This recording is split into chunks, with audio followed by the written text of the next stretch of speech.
Shirika la utangazaji humu nchini KBC limeorodheshwa miongoni mwa mashirika ya serikali yaliyotia fora zaidi. Hani kwa mujibu wa utafiti uliofanywa na kampuni ya Kenya Track Survey katika kaunti zote 47 mnamo mwezi huu wa Januari. Kwa mujibu wa utafiti huo, shirika la KBC limepanua upeperushaji wa vipindi vya humu nchini, kuimarisha utangazaji wake kidijitali na kuboresha jukumu lake la kutoa habari na kuelimisha umma. Hatua hii inaashiria ushawishi wa shirika la KBC katika kukuza utangamano wa kitaifa na kuwezesha umma kushiriki katika masuala muhimu ya kitaifa. Mashirika mengine yaliyoibuka bora ni pamoja na Taasisi ya Ustawishaji Mtaala, Baraza la Vyombo vya Habari, Halmashauri ya Barabara, Kampuni ya Utayarishaji Nyama yani KMC, pamoja na Shirika la Uunganishaji Umeme Mashinani ambalo limeunganisha umeme kwa wateja 6,000 katika maeneo bunge yote humu nchini.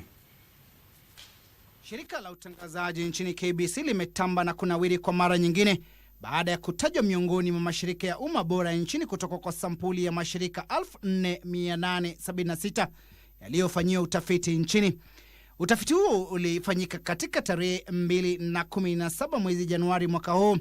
Kulingana na utafiti huo wa shirika la Kenya Track, KBC ilifanikisha jukumu lake kama njia kuu ya mawasiliano ya umma na elimu ya uraia, ikipanua maudhui ya ndani na majukwaa ya vyombo vya habari vya kidijitali. Shirika la umeme vijijini na nishati mbadala REREC lilinawiri kwa kutekeleza miradi 5,000 ya umeme katika miaka miwili iliyopita na kuunganisha wateja wapya 60,000 na umeme. Utafiti huo unaonyesha kuwa taasisi ya elimu maalumu nchini KISE ilitekeleza jukumu muhimu katika elimu jumuishi, kuwafunza walimu na kuwajumuisha wanafunzi wenye ulemavu katika shule za kawaida.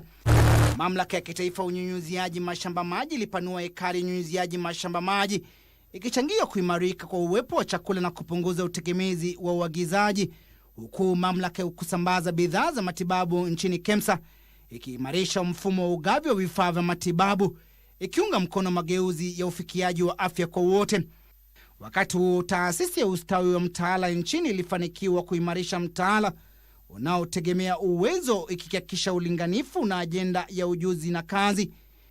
Baraza la Vyombo vya Habari nchini lidumisha viwango vya taaluma ya vyombo vya habari na uhuru wa vyombo vya habari nchini.